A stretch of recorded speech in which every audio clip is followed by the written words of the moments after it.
Good evening, everybody, and welcome. I now call to order this meeting of City Council committees for November 6, 2023. Mr. Harris, would you please call the roll of members? Yes, Madam President. Mr. Ahmed. Here. Mr. Arroyo. Here. Mr. Cleese. Here. Ms. Gregg. Here. Ms. Diaz. Ms. Walsh. Here. And President Baker. Here. Councilor Diaz is excused for this evening's meeting. A few quick reminders at the top of the meeting before we proceed. This is being recorded and live streamed. If you are speaking during tonight's meeting, please do so at the microphone. Please begin with your name and your organization that you're representing or your block of residence for the meeting record. And this is also a great time to turn off your cell phones or devices if you haven't done so already. We'll begin with the approval of the October 2nd, 2023 committee meeting and the October 4th special meeting. Motion to approve. Second.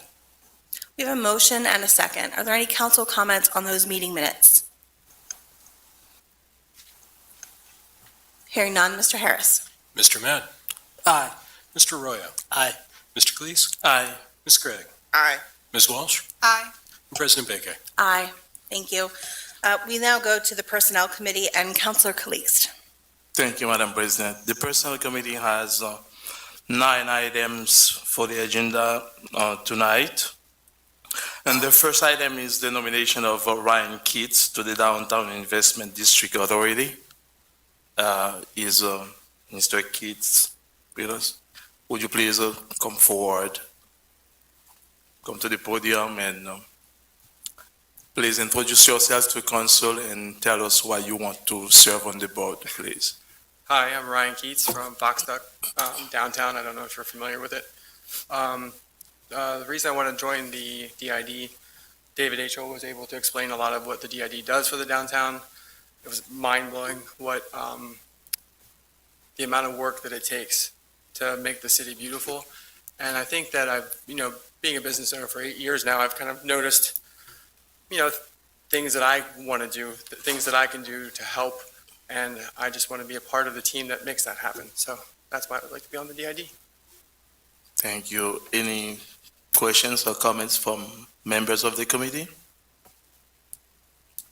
From council? Councilor Calixte. Please go ahead. Mr. Keats, I just want to thank you so much for your willingness to serve on this important authority. Thank you. Thank you for the willingness to serve. Thank you. Thank you. Now I'll make a motion to move this nomination to our next council meeting on November 14. So moved. All in favors? Aye. Thank you. The next nomination is Megan Ferstler McCarthy to the Downtown Investment District Authority. Is Ms. Megan here? No? No. Good evening, members of council. I'm Dave H.O., Executive Director of the Downtown Investment District. Megan was advised about our meeting this evening. Emergency must have come up because she promised me she's going to be here. Tried reaching out to her. There was no answer, but we'll assure you that she will be here on the 14th. We would appreciate that. Thank you for your comments. And Megan is also a business owner downtown. She owns the Tread House. She was the founder, and she owns that business as well. So if she does come in, we'll let you know. But Thank you. sir. And any comments or questions about this nomination from the members of the committee? From council? Thank you. I'll make a motion to move this nomination to our next council meeting on November 14. Second. All in favors? Aye. Thank you. And the third nomination is the Reverend David Peck to the Downtown Investment District Authority. Good evening. Thank you for being here tonight. Good evening, councilors. I'm David Peck, the rector, senior pastor at St. James Episcopal Church across the street from you. and the congregation and staff team there spend many thousands of volunteer hours in the heart of our city for its uplift and renewal, as well as the probably $1.5 million a year in the beautification and creation of the campus that is there for the whole of the city, 7 days every week, 365 days of the year. Most of those days, I, as someone who lives directly across the street from your front door, am in daily contact with the Downtown Investment District and all of its work and City Alliance. And for that reason, as part of the Downtown Ministerium, I would be delighted and honored to serve on the district's work and be part of that network that keeps our city safe, vital, and clean. Thank you. Is there anything special that you would like to accomplish during your term on the board? I look forward early days to learn of its work. I can see from its strategic plan that it is ambitious in its growth and scale. So I look forward to being part of its strategic agenda. Personally, I am, with many of the other business owners and neighbors downtown, concerned about keeping both vitality in the city and finding ways to reduce noise pollution and the antisocial impact of that, particularly on older and younger and those who are really profoundly affected by that noise pollution that is under addressed, but is being creatively responded to in different cities in different ways. And I hope I can be part of that. When we think about what is pollution in a city and what keeps it clean and beautiful, I hope our public spaces have that dimension of sound and noise pollution woven into it. Thank you. Is there any question or comment for the Reverend David from other members of the committee? Councilor Please go Cleese. ahead. I just wanted to thank you, sir, for your willingness to serve, and thank you for the work that your congregation does. Thank you so much, and a delight to be with you. And any comments from council? I regret I shall not be able to be here because my board meets at exactly the same time as you will on the 14th, so I regret that omission of mine. Thank you for being here tonight, and thank you for your willingness to serve. Thank you so much. God bless you all. Thank you. Now I'll make a motion to move this nomination to our next Second. council meeting on November 14th. Second. All in favors? Aye. And the next nomination is Mark Stoner. It's a reappointment to the Downtown Investment District Authority. I think Mr. Stoner is not here with us tonight, but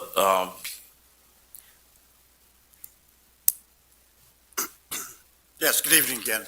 Mr. Stoner has been a very active member of the board for the past 10 years.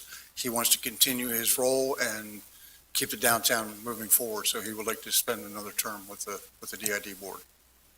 thank you. And as a reappointee, he was not asked to attend. Okay. Yes, and he's been serving on the board for quite some time, so if he's welcome to attend the next meeting if he wants to. Now I'll make a motion to move this nomination to our next council meeting on the 14th. Second. All in favors? Aye. Right, thank you. And the next nomination is the reappointment of Mr. Christopher Peters to the Historical Commission.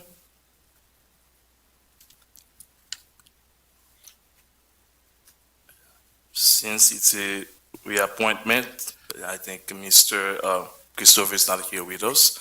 Is there any comment or question regarding this nomination from other members of the committee? Hear none. So I'll make a motion to move this nomination to our next council meeting on the 14th. Second. All in favors? Aye.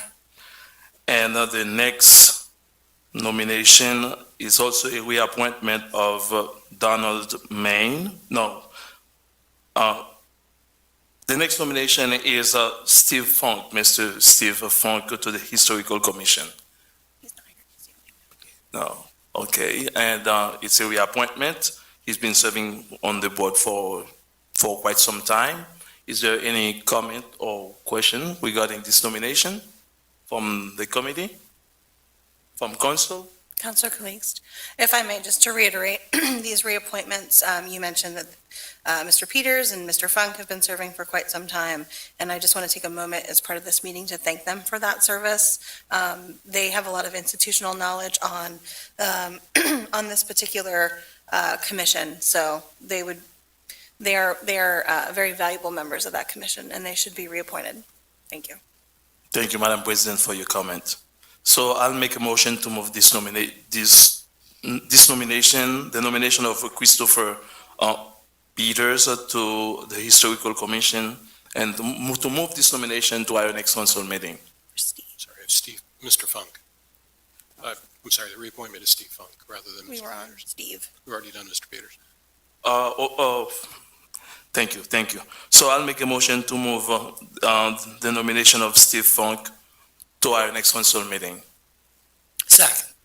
All in favors? Aye. So the next reappointment is Donald Main to the Historical Architectural Review Board. And Mr. Donald is not here with us. And does council have any question or comment regarding the nomination? So I'll make a motion to move the nomination to our next council meeting also on the 14th. Second. And we also have the reappointment of Mimi Shapiro to the Historical Architectural Review Board. Any comments or questions from members of the committee regarding this nomination? From council? I'll make a motion to move this nomination to our next council meeting on the 14th. Second. All in favors? Aye. And the reappointment of Shelby Lamar to the Historical Architectural Review Board. Is there any comment or question regarding the nomination of Shelby Lamar to the Historical Architectural Review Board? From the committee? From council? I'll make a motion to move this nomination to our next council meeting on November 14th. Second. All in favors? Aye. That concludes the personal committee for tonight, Madam President.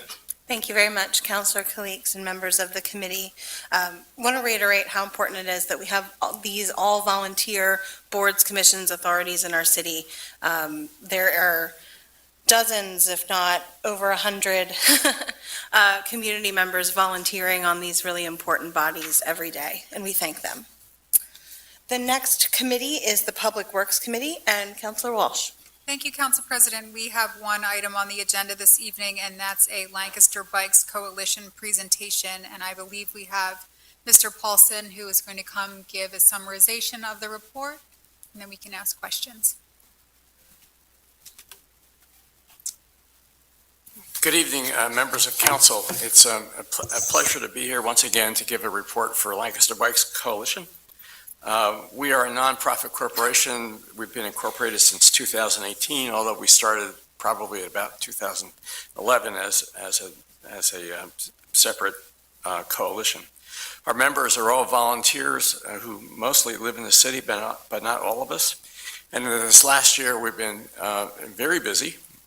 We've attended a statewide summit held by the Bicycle South Central Pennsylvania Active Transportation that was held at Franklin and Marshall.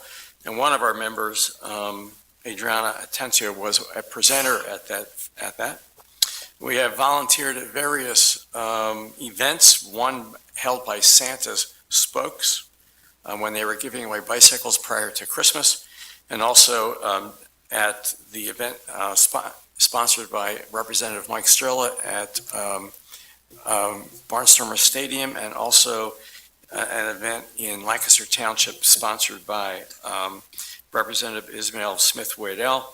And each of those events, we gave away bicycle helmets to children, and I personally helped over 400 students with the proper fitting of the bicycle helmets so that they all fit properly, and I made sure they were the right size and they didn't jiggle back and forth and right and left. We've been busy at various events giving away information about bicycle safety, and we've also worked with the city's Department of Public Welfare and its environmental planner as we reviewed the existing bike lanes in the city and doing bike counts for that office so that other bike lanes can be planned. We do ask that the city give serious consideration to a mobility coordinator whose sole responsibility would be to focus on issues of vulnerable road users, typically pedestrians and bicycle riders, but all vulnerable road users.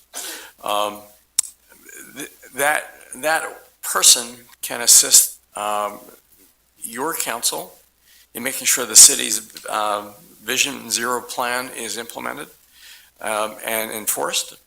That person can ensure that the infrastructure planning and decision-making process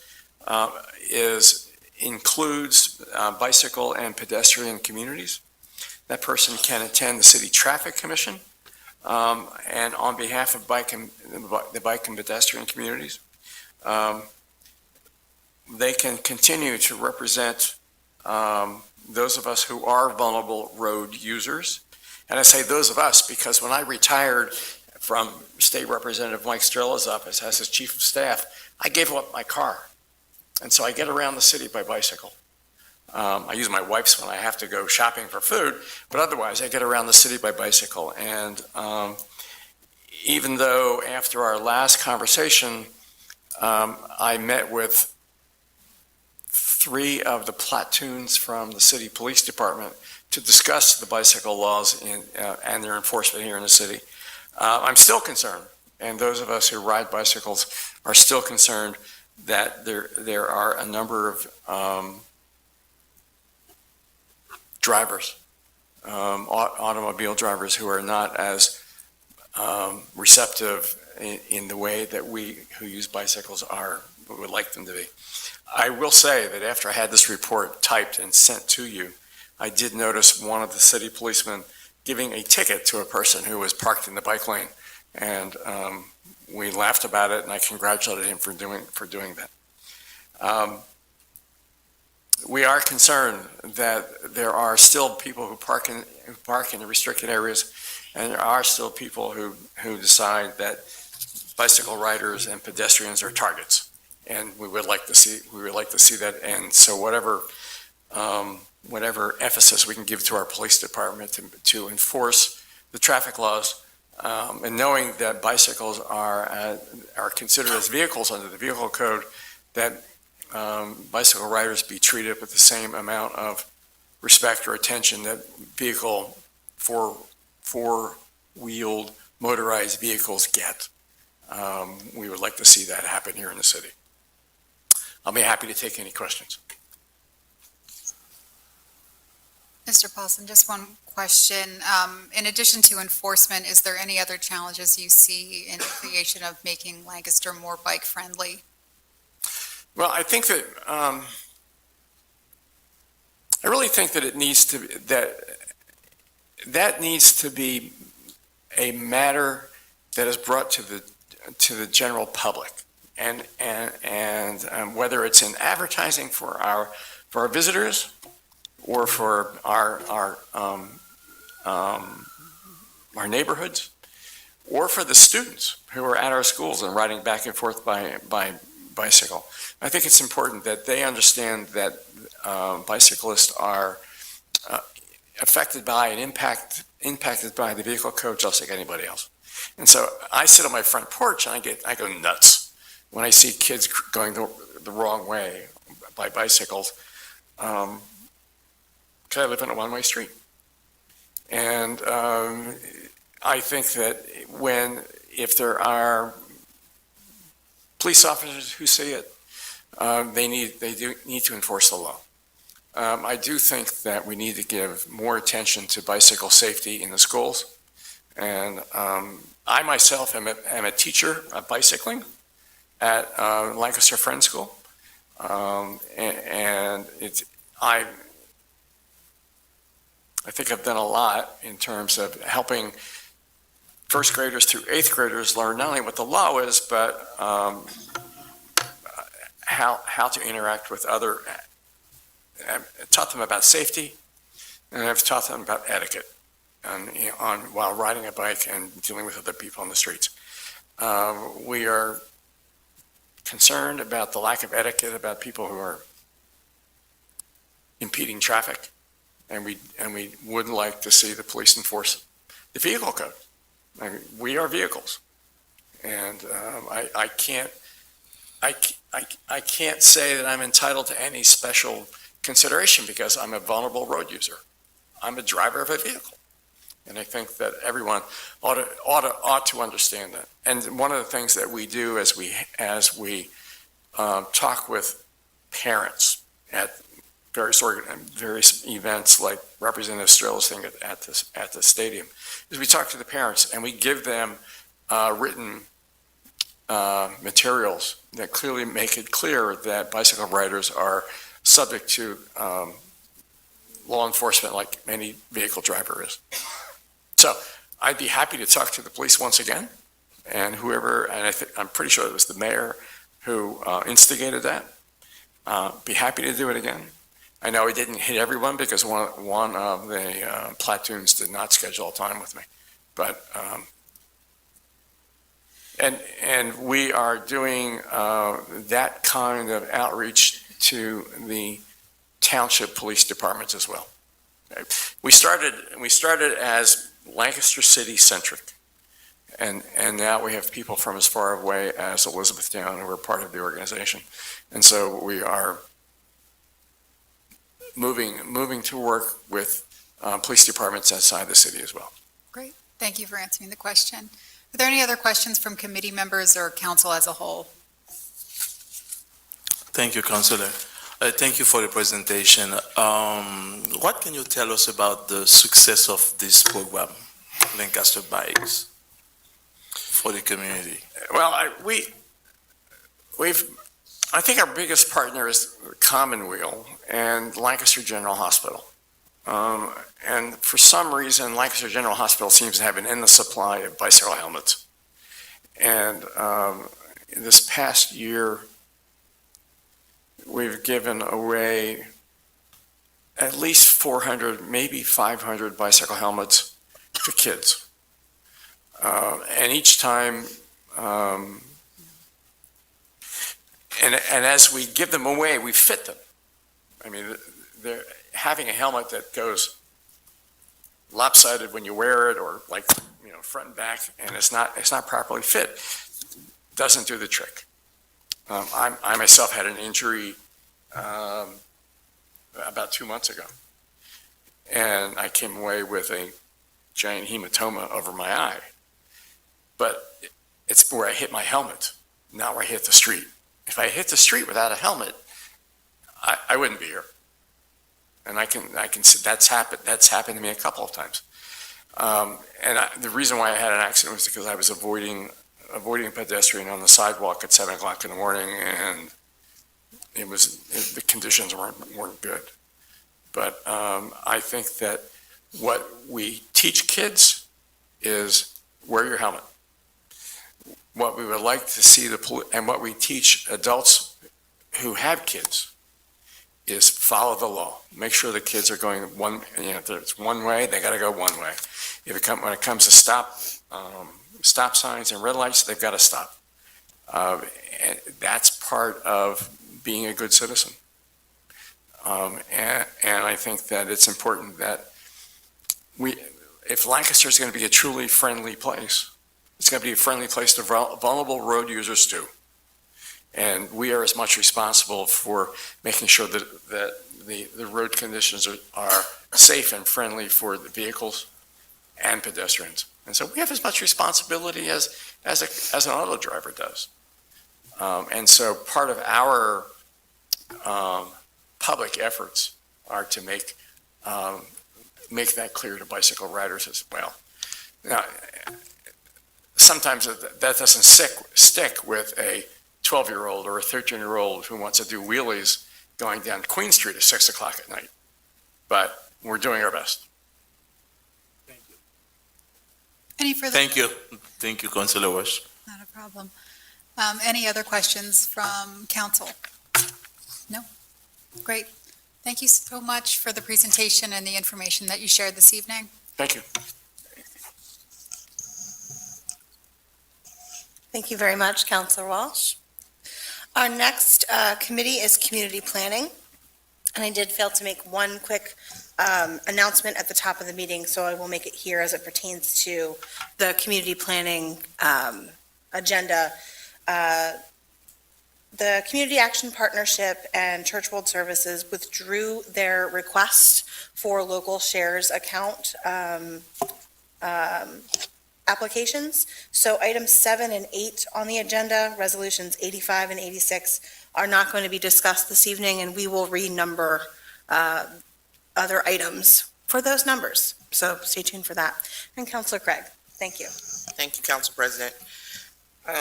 We have a number of things on the agenda this evening. First being Administration Resolution 91, amending the sewage facility plan to include the project at 118 North Prince Street.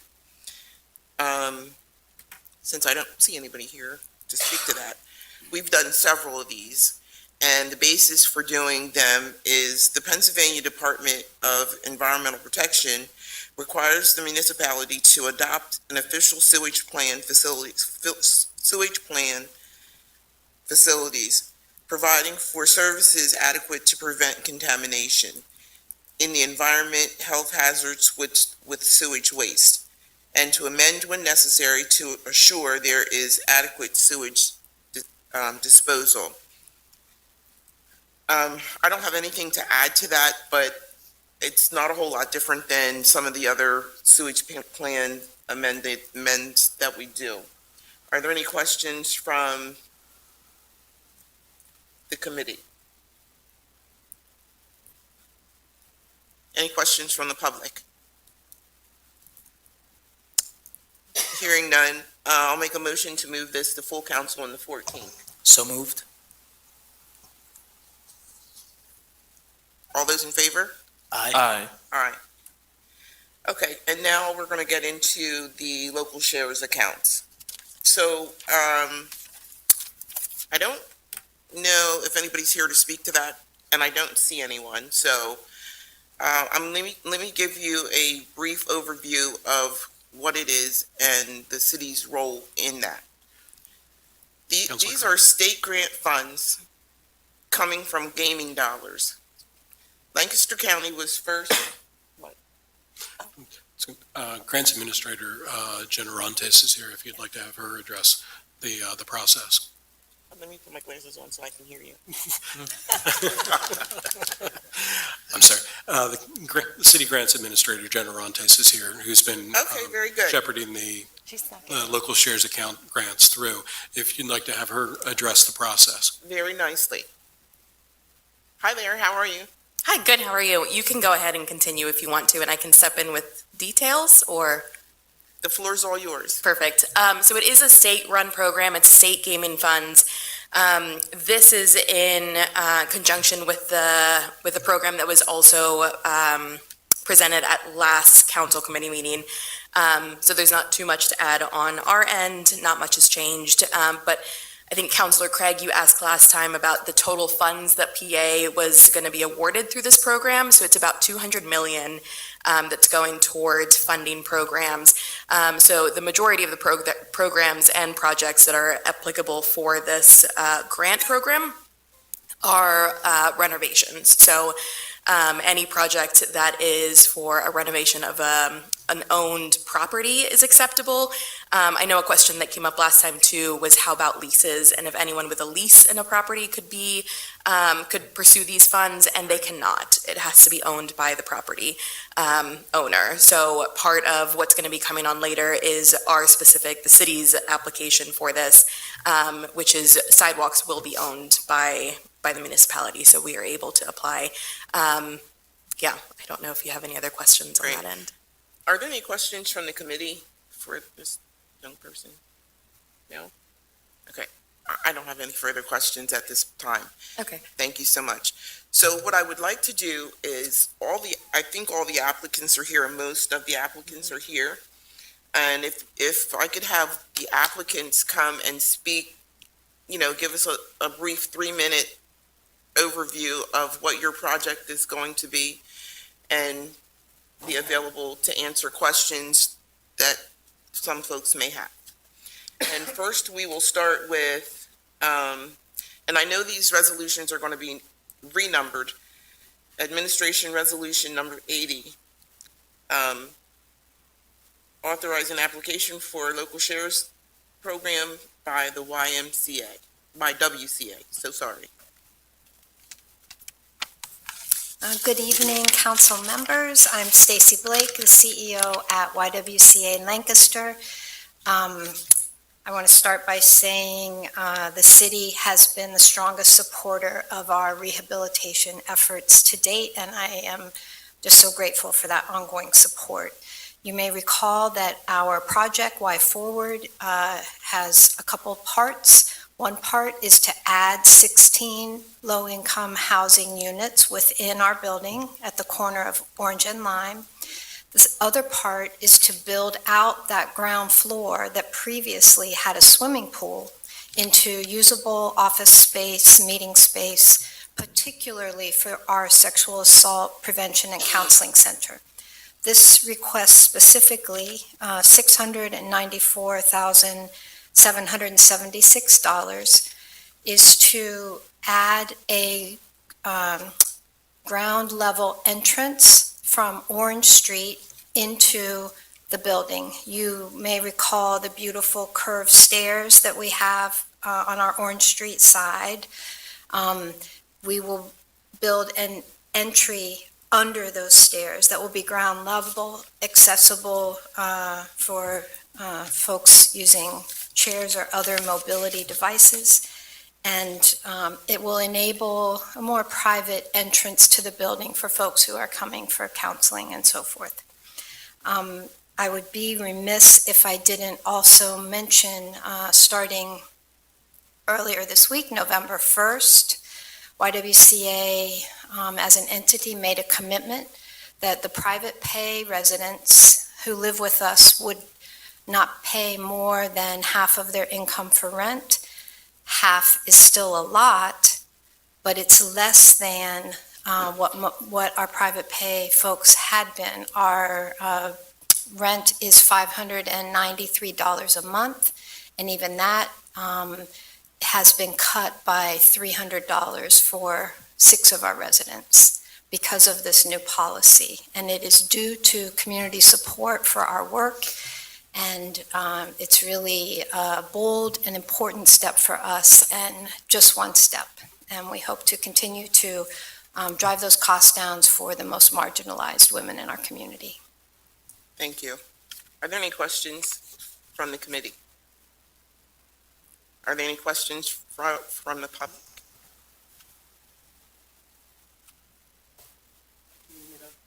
Please.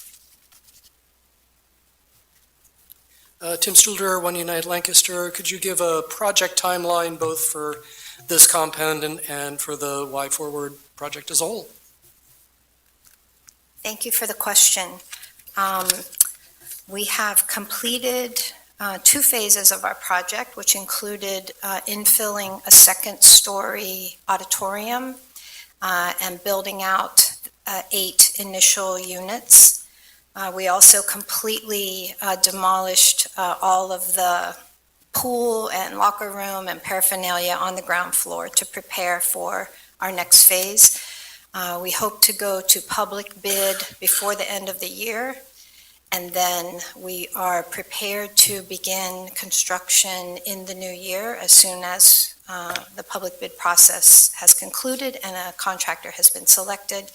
And also special thanks to High Industries, who is supporting us with an off-site move for many of our staff so that we will be able to have more activity, construction activity in the building.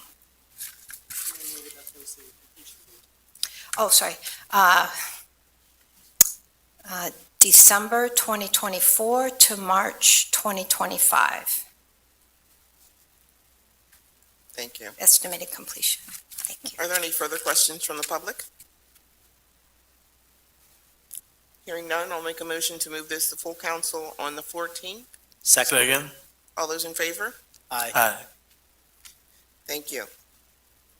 Next, we will hear from, for the local shares Lancaster Food Hub.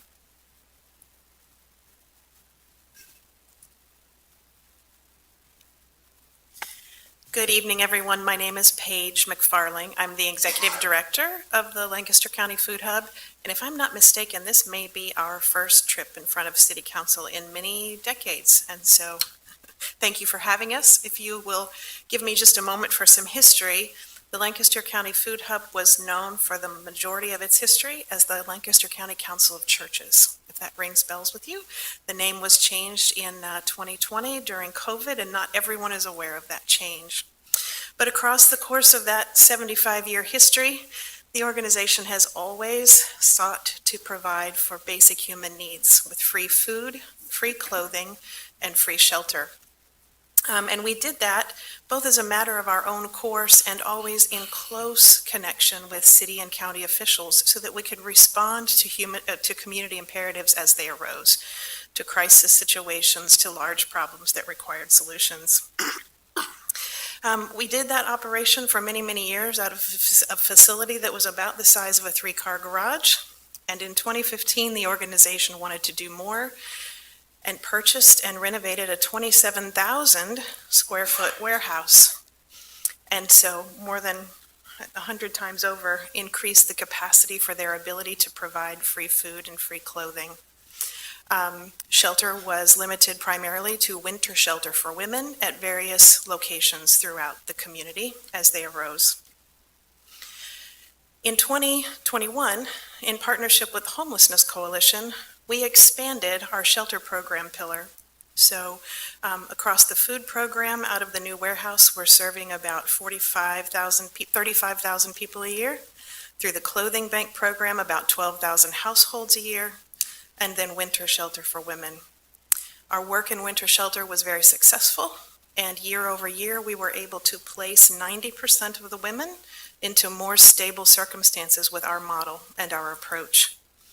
In the 2020-21 season, we closed the shelter early because everyone was placed. They had found some level of more sustainable and positive life circumstance. So in 2021, we expanded our shelter services as part of an RFP with the Homelessness Coalition, and we now run the communities, the county's only year-round, low-barrier emergency shelter for adult men and women, and a daytime wraparound service and outreach shelter program. The key to the word low barrier is simply that we're trying to connect those who are street hardened to the homeless service provider network so that they can find success. Low barrier means only that they have to be able to care for themselves and not pose a threat to themselves or others. So you can imagine that sometimes it can be a challenging audience. As we look to the future of the Lancaster County Food Hub, the food needs continue to grow dramatically. The clothing needs continue to grow, and shelter needs continue to grow. I think there are a number of us here in partnership with the coalition working to try to help solve the shelter homelessness crisis. There's a consistent steep upward trend in the demand for food, clothing, and shelter. This year, we've jumped 60% in 1 year in demand for services, and we're projected to have served 25% more people this year than ever in our history. There's only one floor left in our building that we can expand into, and it's about 5,500 square feet. And our hope and our dream is to be able to do two things: to have the flexibility to respond to community imperatives and use that space as the city and county need it, but most specifically, as the Food Hub and the Council of Churches would approach problems, we would help solve a problem within the community, and oftentimes partnership with the city. We would work on a program, adopt it as our own, and grow that program, like food, clothing, and shelter. Or we would participate in something and grow it and hand it off, incubate it, and it would become part of the community. The United Way 211 program is a great example. We would like to be able to strategically and intentionally meet the needs of the unsheltered and the poor in this space by building out with an elevator, restrooms. We do need a fire stairwell. That's new information since I first provided this to you, and restrooms in an ADA accessible space for the long-term support of homelessness shelter, emergency overnight shelter, as well as daytime wraparound services.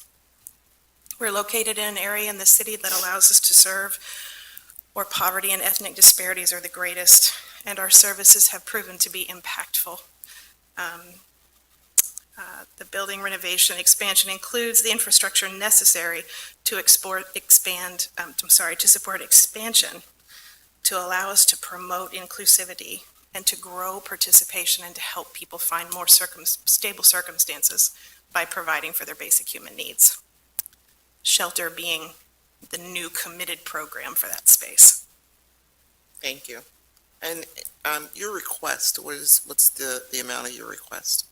I brought you a document tonight. We've since met with an architect just to make sure that the estimates we were receiving individually were correct, and their estimate is $521,000 as compared to the $557,000 for the construction purposes, which is what we wrote for. So I brought you a copy of the new estimate. Thank you. Are there any questions from the committee for Ms. Page? Any questions from the public? Why did I look at Tim? Why did I know that? Hi, Tim. Everybody remember Tim's questions. Two questions regarding the space. What floor is this? First floor, second floor? And is the intention then to have overnight shelter there? I believe currently just the daytime program is at the Food Hub. And then will you be asking for $521,000 or $550,000? What are you actually going to be asking for? So our request is for the construction costs, the $521,000. The idea is, so we've been working closely, and I don't want anyone to be confused. We've been working closely with Ebenezer Baptist Church and the Coalition. The Coalition leases space from Ebenezer. We operate a low barrier shelter in that space. As I'm sure council is aware, they're also looking at Otterbein to expand that space. I don't want you to see this as duplication of services. We're working very closely with them to ensure, with all of those groups, to try to find the correct combinations of space and location. Our space is modern and pretty easily renovated, but we're committed to adopting low barrier shelter, night shelter, emergency night shelter, and daytime outreach and wraparound services on our location. It's the second floor of the building, closest to the Clay Street end, where the clothing bank donation entrance is. So it faces the new Pizza Bowley and is it K&A Tire? Thank you. Are there any further questions from the public? Hearing none, I'll make a motion to move this to full council on the 14th. Second. All those in favor? Aye. Thank you so much. Thank you. Next, we'll have Administration Resolution 82, which is Local Shares Lancaster Recreation Commission.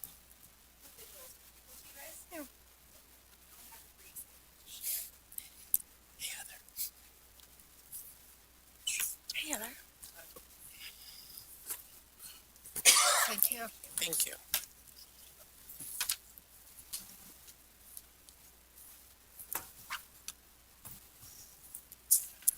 So some of those materials that I just provided you were in the application that we submitted, but I like to share them because it also includes my Pinterest inspiration board that are kind of fun to see. So thank you for having me and for the generous opportunity to invest in improving the quality of life for our city residents. I'm Heather Digay. I'm the Executive Director of the Lancaster Recreation Commission. Many of you have heard me speak about this project already, but I'm really excited to talk about it because I think in our more than 100-year history at Lancaster Rec, this is one of the most exciting projects that's come to our agency.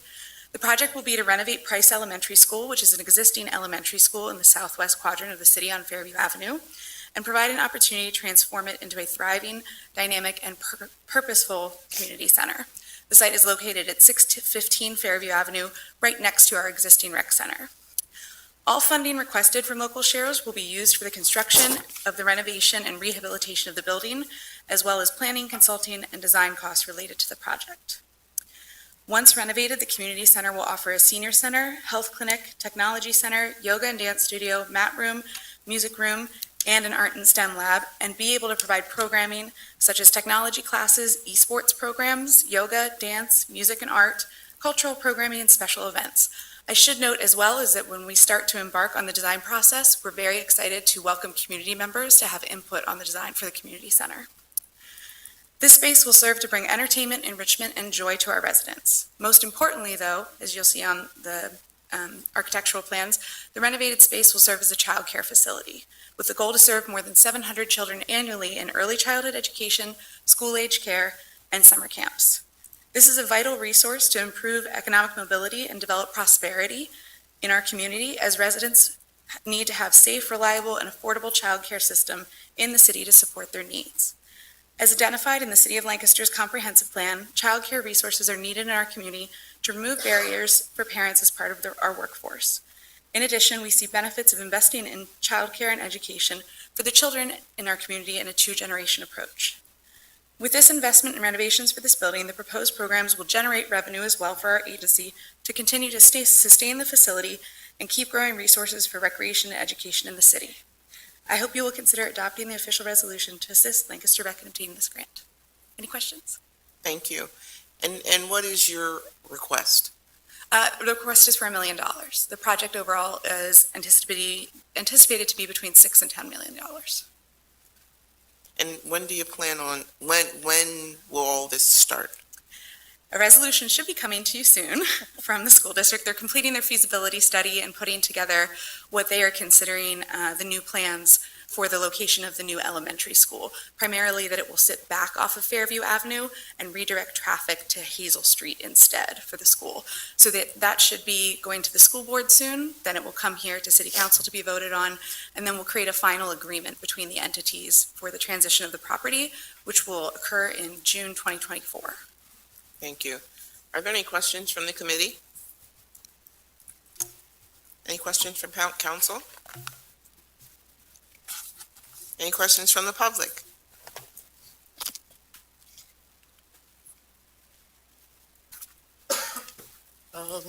Tim Stuhljar, One United Lancaster, answered one of my questions, which was overall budget. Square footage, and you gave us the timeline up to the property transferred. We have a construction and occupation timeline as well. The square footage of the building is approximately 60,000 square feet. The timeline is that we will obtain ownership in June of 2024. By that time, we should have construction hopefully ready to start relatively immediately. We'll be taking this time in between December and June of next year to prepare for construction with the hope of moving our administrative offices as well as some programming into the space January 2025, with beginning the majority of our operational programming by summer 2025. Thank you. Are there any further questions from the public? Hearing none, I'll make a motion to move this to full council on the 14th. Second. All those in favor? Aye. Thank you so much. The next item on the agenda is Administration Resolution Number 83. We will hear from SACA Development Corporation. Good evening. Good evening, council members. My name is Jose Lopez. I'm the CEO of SACA and SACA Development. We are requesting funding for our level 3.5 facility that we have up on East New Street for the integration and renovation of the existing facility with the adjoining property. It's a $3.7 million project that's going to provide a newer facility, a more functional facility. There, what we do is our drug and alcohol treatment facility, inpatient, that we've had there for 25 years, at least at the 50 East New Street site. 2 years ago, we bought the adjoining property to integrate the property and also build an on-site kitchen and dining facility for the facility. We're also going to be increasing the bed capacity from 26 to 40 beds over time. Currently, the program is Spanish language only for folks that have drug and alcohol issues, addiction issues, and our program is based in Spanish because the folks that we're the first facility in Pennsylvania to have such a program, and so it's been, like I said, in place for 25 years, serving the folks in the community that have language barriers. As we move our capacity to 40 beds, we're going to introduce a bilingual track, and we'll do that over time. We have zoning approval already for the project, working through the city's land development process. Hopefully, we'll have an approval here by the end of this year, early next year. And anticipate getting the construction started by summertime, and then completion hopefully 8 to 9 months afterward. Thank you so much. And your request is? It's for $1 million. Thank you. Are there any questions from the committee? Thank you, Councilor. Thank you for the presentation. The question that I have for you, do you have any plans to make the program more inclusive? Yes, I just Tell us about that, because you said that it's only for Spanish-speaking people. Yes, yep. So it will be inclusive of, as I said, as we increase the capacity from 26 to 40 beds.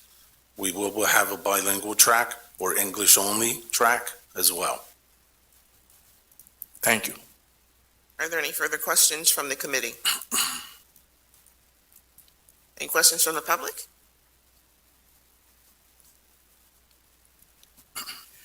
Could you speak to level of demand? Are the 27 beds fully occupied? Is there a waiting list? Yes, we consistently have a range from 23 to 26 beds full at the facility. And we've been asked to consider expanding, and which is why we're embarking on the project.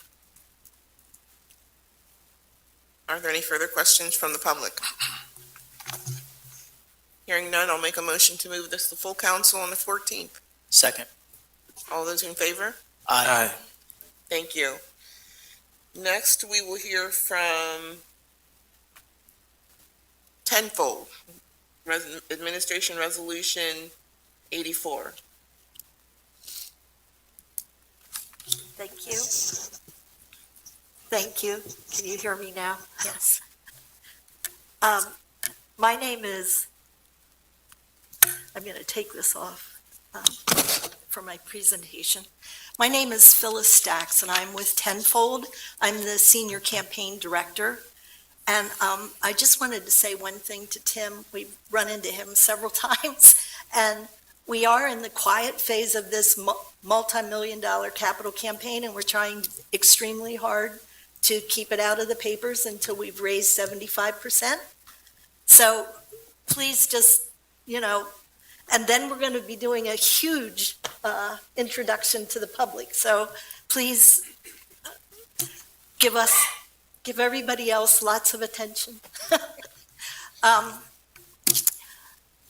We want to, I just wanted to say that because we've run into Tim several times, and we really are trying to keep this out of the papers.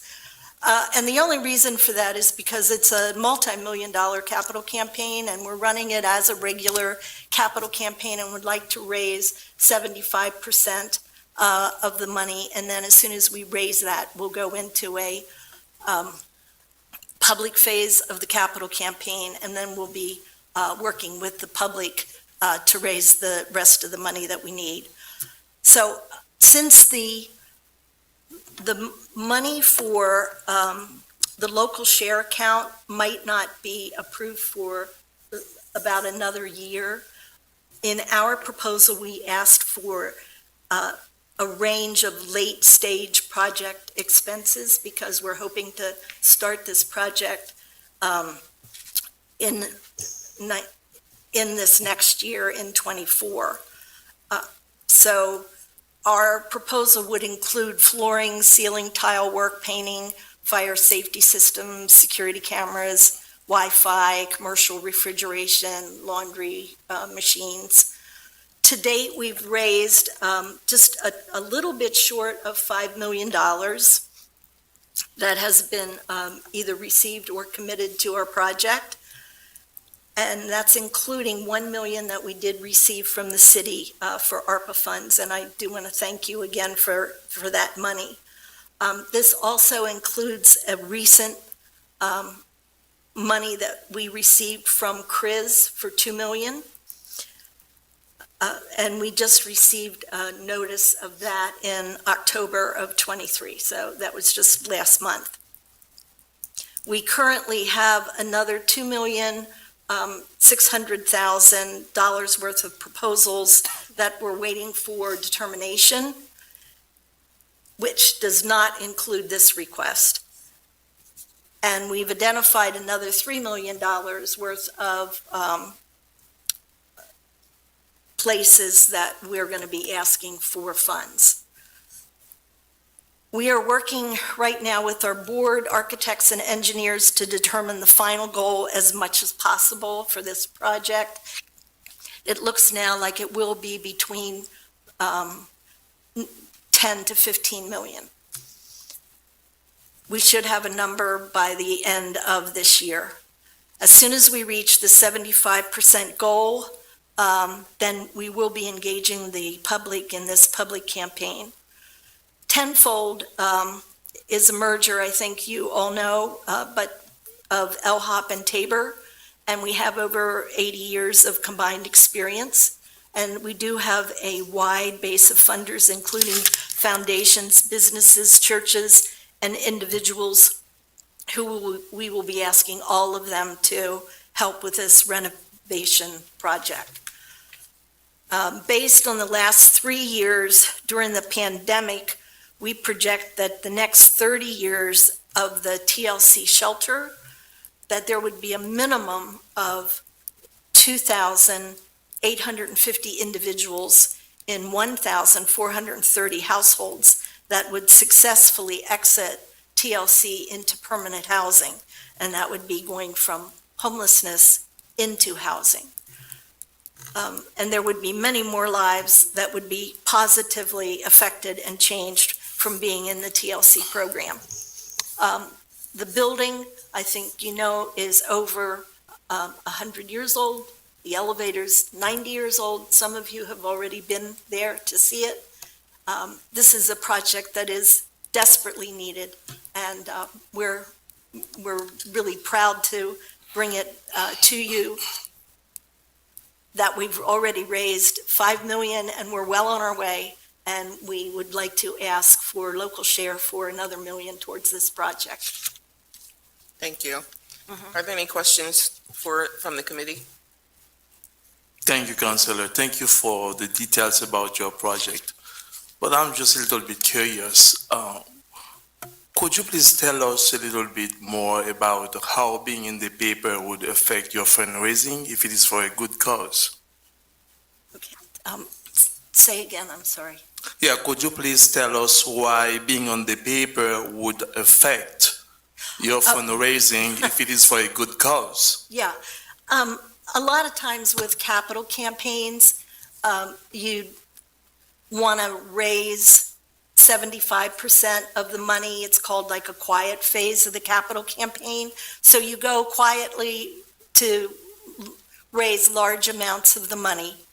And then when you introduce it to the public, you've already raised 75%. And then you're asking people to give, and people are more likely to give because they know it's a project that's going to happen, as opposed to asking people for, much smaller amounts of money when it's such a large campaign. So people think, well, what is my $100 going to do? But when you've already raised like 10,000 of a, 10 million of a $12 million campaign, then they're thinking, okay, my money will make a difference. So by keeping it quiet, you're able to usually raise more when you get into the public phase of the campaign. Thank you. You're welcome. Thank you, Councillor. Thank you. Are there any further questions from the committee? Thank you. Questions from council?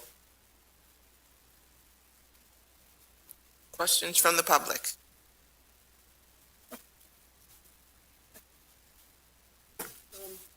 Do you have an anticipated construction timetable? Based on raising the first 75,000, we're hoping to be able to start at the end of, or sometime, but it'll probably be towards the end of 24, starting. But if we raise the money before that, we'll start before. As soon as we hit 75, we'll start construction. Thank you. Thank you. Are there any further questions from the public? Hearing none, I'll make a motion to move this to full council on the 14th. Second. All those in favor? Aye. Thank you so much. Thank you.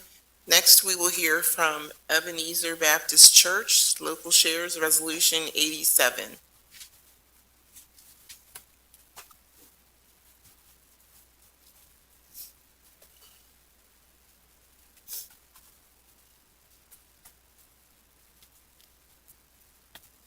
Pastor. Good evening, Council.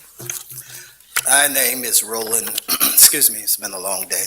My name is Roland Forbes. I'm the senior pastor of Ebenezer Baptist Church, Lancaster. Our project, or our project concerns some renovations, urgent renovations that need to be made to our building. As already discussed, or as already shared, we partner with the Food Hub. We have a low barrier shelter that runs in the evening, 7 days a week. We also feed approximately, last month, I think the numbers were close to 2,500 meals per month or more. We also send out meals. We feed at the TLC building. We feed the residents of TLC each Wednesday. We have what we call a returning citizens group that meets in our building that's covered by the church. We try to help young men and young women returning from penitentiary to get straight in life and to not have to go back. There are a number of other programs that run out of Ebenezer Baptist Church. Ebenezer Baptist Church is 123 years old. It is the oldest Baptist church in Lancaster County. Our work in the community is based upon the idea that if Ebenezer Baptist Church were to close, that the community would miss it being there. We find our work to be important. We are enthusiastic about what we do. And so we're asking for work to be done. I'm trying to grab these numbers before I get too nervous. There's an elevator repair that's $91,000. We want to add unisex restrooms and that are ADA compliant. That's $25,000. 13 entry door repairs and security updates, which is about $30,000, for a total of $146,000. These projects are ongoing. There are other projects that we would like to do. We'd like to expand our services. There are so many needs in our city, and we want to be known as the church that met the needs of Lancaster County and Lancaster City in order that we might be able to share what we've been blessed with. Thank you. Are there any questions for Reverend Forbes from the committee? Any questions from council? Questions from the public? Okay, very nice. Very nice. I'll make a motion. I don't get a question from him. No. I feel You slighted. answered his question. We're not getting money. What's that? When I get money, I'll make sure. Okay. Thank you so much. Thank you. I'll make a motion to move this to full council on the 14th. Second. All those in favor? Aye. Next on our list, we have Administration Resolution 88, the City of Lancaster.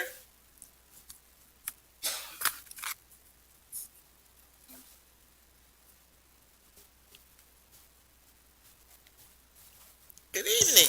Good evening, good evening. This is regarding the sidewalk repair and loan program. We're asking for $1 million to be able to continue to supplement what we believe is a very successful program in the city of Lancaster, which has allowed for us to augment or to make available to people the ability to pay for notices of violations to replace or repair their sidewalks as they come up without having any additional key hardship. It's a successful program in the sense that it has been continuing to grow. For those of you who may not be aware, in the Commonwealth of Pennsylvania, the repair of sidewalks, among other things, is a requirement of the property owner in front of which the sidewalk remains, but it's in the public right of way. And so we have this peculiar working relationship and funding relationship for it. Last year, in 2022, which was the first full year that we had the program underway, we had approximately $600,000 worth of work going on. This current year, we anticipate approximately $864 or more $1,000 going on, worth of work going on. We need to have approximately $1 to $1.5 million in place to be able to leverage the program and ensure that we can maintain lower interest rates, as well as make sure that as we plan the paving plan for the city, that any of the sidewalks that may need to be done can be covered. Happily, approximately 30% of the work has been done by private property owners with their own money. Another 50 or so percent of the work gets done under this program where it's, without it being a loan, it's just a protracted payment plan, and then an additional 10 or 15% is usually with a low-interest loan program. Great. Are there any questions for Director Campbell from the committee? Are there any questions from council? Council Craig, if I may. Thank you for the presentation, Director Campbell. With these additional funds, is there any way in the future we could earmark some dollars for full sidewalk repair for folks who may be going through economic hardship, or seniors who own their home who may not be able to afford even the low interest rates? Is there any full forgiveness that we could put into the sidewalk repair program? We have not been able to work out full repair forgiveness. The lowest we go down to, rather than $100 per month, so if you get a bill for $3,000 worth of work, you can go down to $100 per month in repayment. Under the low interest payment program, we can get down to about $50 per month, low interest. We do anticipate that by having several properties that might be adjoined do the work together, that there may be an advantage of lower costs. We do competitively bid for the contractors, and we do take the full responsibility for permitting and for the warrantying of the work for up to 3 years. but we have not been able to make it a free program in that sense. It is still a legal obligation of the property owner, and generally speaking, we can partner with them to try to find the ways that the money we can make available can help them make it affordable for them, but not to the level of free. Thank you. I asked that question because there were some concerns for some residents who, claimed that, a tree on the sidewalk that was either planted by the city or planted by the previous homeowner has disrupted the sidewalk to the point of needed repair, and they just simply may not have the funds, and they feel rightfully or wrongfully that should not be their responsibility since the tree had been there prior. We do understand that. We are actually hoping that there are ways that this program can be expanded to address the costs related to trees, tree maintenance, and tree installation. But at present, the sidewalk program is separate from the tree and tree replacement program. It is unfortunate, and it is a peculiar situation in the Commonwealth of Pennsylvania that these responsibilities are for the property owner. Not by statute, they are for the property owner's responsibility and not the city's responsibility. Thank you, and that concludes my questions. Are there any questions from the public? Sure. Thank you. Hearing none, I'll make a motion to move this to full council on the 14th. Second. All those in favor? Aye. Thank you. Our next item on the agenda is Resolution 89 for the mix at Arbor Place. Good evening, everyone. It's an honor to be here. Ricardo Calderon. I have the honor of serving as the fundraiser and development coordinator with the Mix, among many other things. But first and foremost, I want to say it's an honor to be standing in front of you today as a hometown kid who's now moved back, understanding the work that it takes to do a lot of this work that we're talking about. It's just a huge honor to be standing here and not just representing the Mix, but the hard work of our staff and our people. Truly is an honor. On behalf of the Mix, we're honored to petition to receive some funds. For us, it's bigger than just the ask, to be honest with you. The Mix has a long history of service to young people and community members in this community, starting off with Faith and Love with Pastor Weaver in the 80s, right? And now approaching over 40 years, close to 40 years of service. Our team now is tasked with how do we transition into 40 more years of that and beyond. And part of that is our sustainability plan, which this very much so is a part of that. Being able to take a building that's been renovated 2010 and early on, but as we continue to try to meet the demands of not only our children and families that we're serving, but the community members and residents surrounding our building, we want to make sure that we're constantly keeping up to par with that. So while we started small, the Mix is now a state-of-the-art youth facility center. We have a full functional music studio, production studio, whether it's podcasting, other production source. We have a beautiful STEM room equipped with many different beautiful resources. And as we continue to do that, we need to understand that our building, while new, is still in need of renovation. So a lot of our ask today of the $278,000 will cover things like our enhancements to security, energy efficiency, that would look like a complete remodel of our HVAC system, being able to really have climate control throughout the entire year, not just for our kids, again, but for our parents as we continue to enhance our programming. Our lighting upgrade, not just internally, but also externally to provide safety, not just for members who are entering the Mix and the services, but again, for our residents. And ultimately our costs, bringing our costs down. As we continue to navigate, we are a humble nonprofit, but we have to operate as businesses do, right, to be able to sustain this work. And the last thing I just want to say is that we recently put together a little campaign video with a bunch of our young folks, and it's one more. And the reason I bring that up is a lot of young folks want one more, but more importantly, they need one more. And as a Mixed kid, while I wasn't in the programs, I grew up right at San Juan, and understanding how community really works, how integral it is, the collaboration. It's an honor to not only stand here and ask of the city for that support, but understand that that ask is coming from a legacy of this service. And it's our turn to kind of do the honor to recruit the resources to be able to do that moving forward. So I could say a lot more, but I'll stop there and Thank you. see if you have any questions. Are there any questions from the committee? Any questions from council? Any questions from the public? So the mix, we're our team, and I want to defer that to my good colleague and mentor, Derek. You have a time For time. Oh, the timeline is, for the work. I think we had said that we were going to start fall 2024. With revamping of the HVAC system.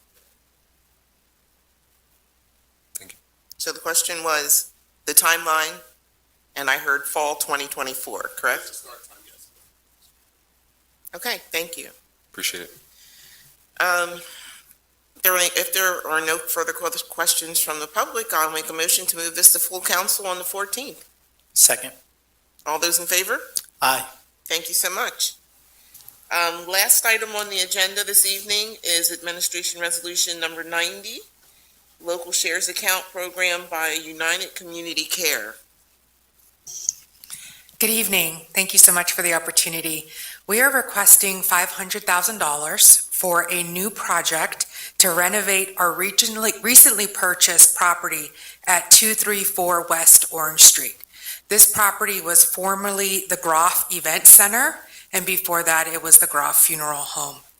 Our plan is to fully renovate the property in order to create a state-of-the-art primary medical care center that is accessible to all. Our city location will also house our administrative headquarters. We will be providing medical care, behavioral health, and social services. We currently operate 10 health centers throughout Lancaster, and we serve almost 40,000 individuals through 120,000 visits per year. So we offer accessible care and often care that is free. So basic health care that is free for many of our community members. So we think this fits really well with the purpose of this fund. The project will include internal renovations, HVAC replacement, and external structure enhancements. And Tim, the timeline is the beginning of next year. It is a multi-phase project. So this $500,000 ask is for the first phase, which we estimate to cost about $5 million. Thank you.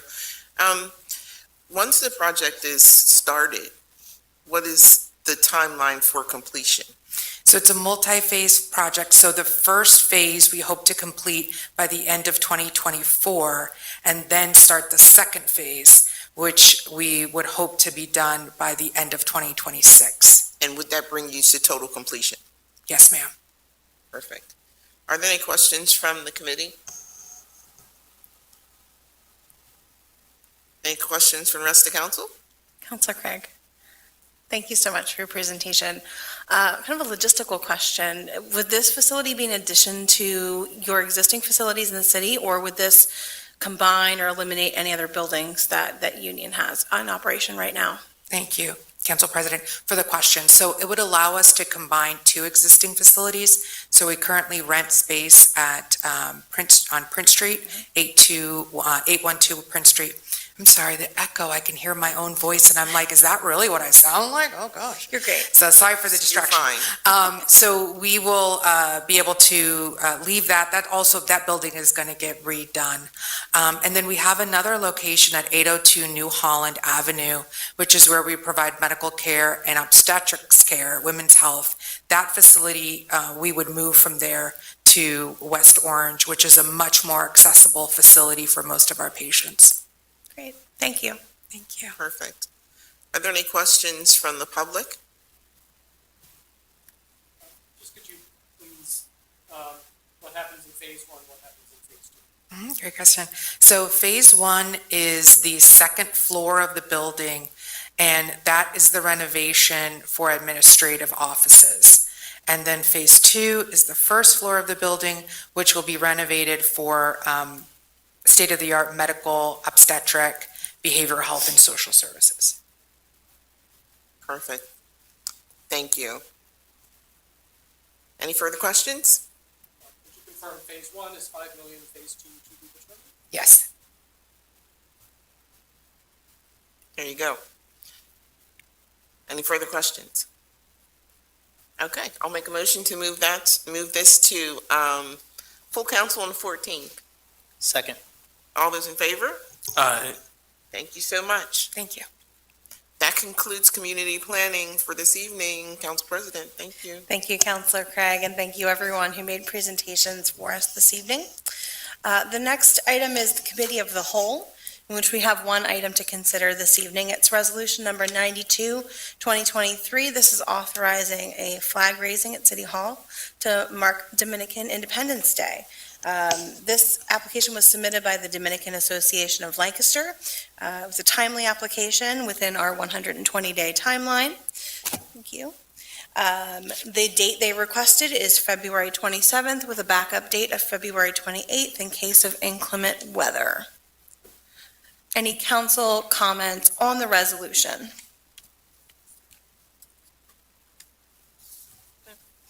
Any comments from the public on the resolution?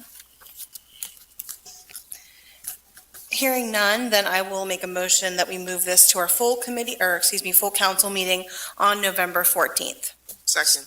We have a motion and a second. Give Mr. Harris a moment. We have a motion and a second on resolution number 92. Mr. Harris, go ahead and call that. Mr. Mann. Aye. Mr. Arroyo. Aye. Mr. Cleese. Aye. Ms. Gregg. Aye. Ms. Walsh. Aye. President Bege. Aye. Thank you. That's our only item under the Committee of the Whole this evening. Our last item is the clerk's report. Mr. Harris, you've submitted to the members of the council in writing, is that correct? I have, yes. Thank you so much for doing that. Now, having concluded our business in the committee meeting this evening, I'll hear a motion to adjourn. Motion So to moved. adjourn? Second. Second. We have a motion and many seconds. All in favor? Aye. Aye. We're adjourned. Thank you, everyone.